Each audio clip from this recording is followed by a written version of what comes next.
আসসালামু আলাইকুম দর্শক, আশা করি সবাই ভালো আছেন। চলুন আজ চলে যাই পদ্মা নদীতে মাছ ধরার জন্য।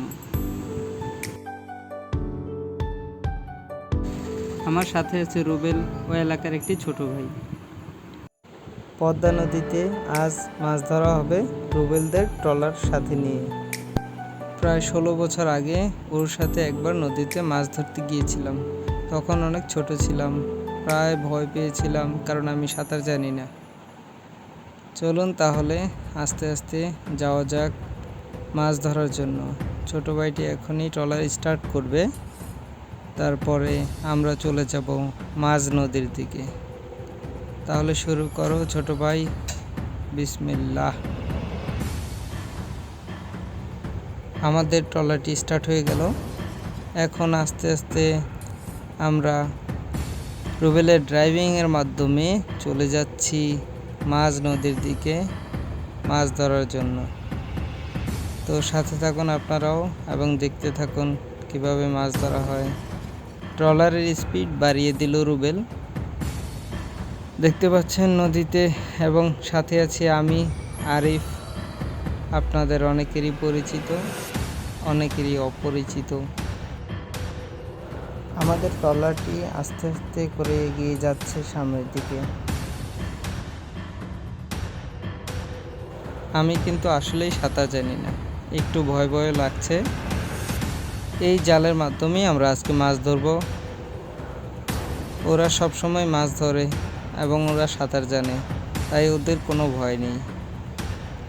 ছোট ভাইটি জালগুলো আলাদা আলাদা করছে, খুব সুন্দর করে গুছিয়ে নিচ্ছে, কারণ এলোমেলো থাকলে জাল ফেলতে খুব অসুবিধা হয়, যেটা ওরা খুব ভালোভাবেই বুঝতে পারে।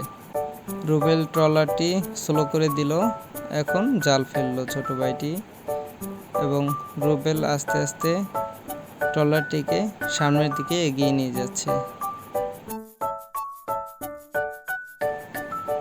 সূর্য প্রায় ডুবে যাবে, এরকম অবস্থায় আমরা এখন জাল ফেলতেছি। দেখা যাক আল্লাহ ভরসা কি হয়। এটা আমার জন্য এক অন্যরকম অনুভূতি।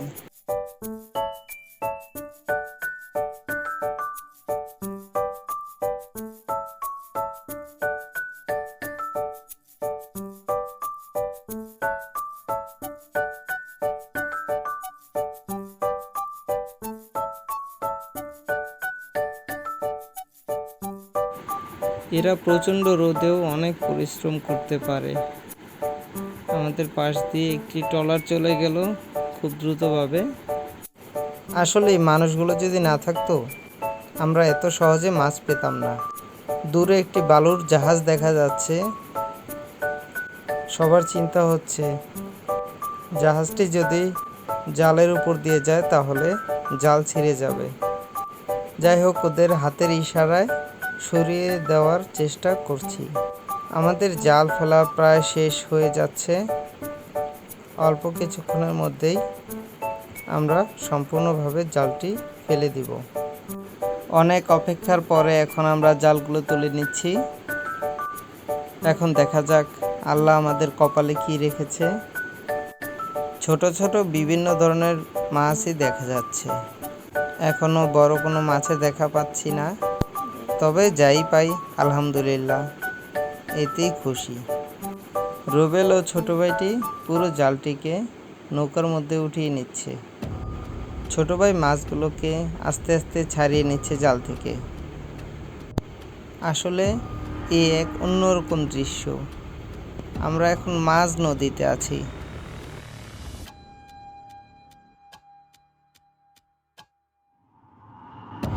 পর্যাপ্ত মাছ না হওয়ার কারণে আবারও জালটা ফেলে দেওয়া হচ্ছে নদীতে।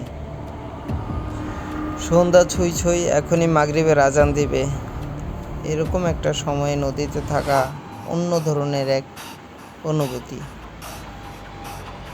সন্ধ্যার পরে আমরা চলে যাচ্ছি মাছ ধরা শেষে আমাদের নিজ গন্তব্যে, অর্থাৎ বাড়ির উদ্দেশ্যে।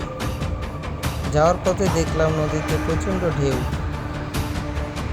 এই দেখুন সেই কাঙ্ক্ষিত মাছ। আলহামদুলিল্লাহ, অনেক মাছ পেয়েছি আল্লাহর রহমতে। নদীর এরকম তাজা মাছ দেখতে অন্যরকম লাগে। তো এখন বিদায় নেওয়ার পালা। আপনারা সবাই ভালো থাকুন। আল্লাহ হাফেজ।